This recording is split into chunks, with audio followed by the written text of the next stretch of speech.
Sa video na to guys, hindi ko inaasahan na may makakalaban ako na naka Hunter x Hunter skin na Julian. Pagka-stalk ko ng kanyang account ay nakakagulat dahil top global pala siya sa hero na to. Siya ay may 2,691 na matches kaya malakas talaga to'y gumamit ng Julian. Kaka-start pa lang ng game ay ako na agad ang napansin niya.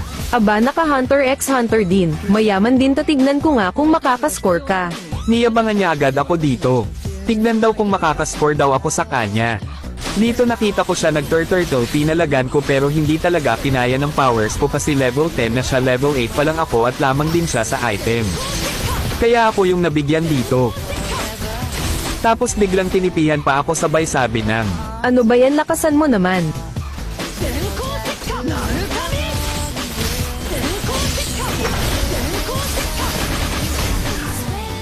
Ba't pumapasok ka sa dalawa? God ka ba? Easy.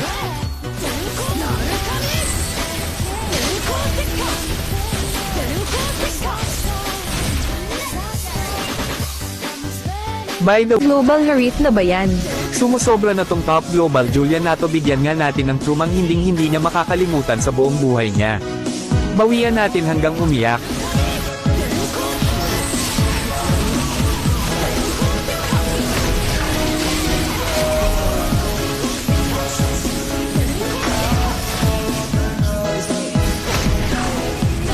Yun na yun. Madali lang naman mag-Harith.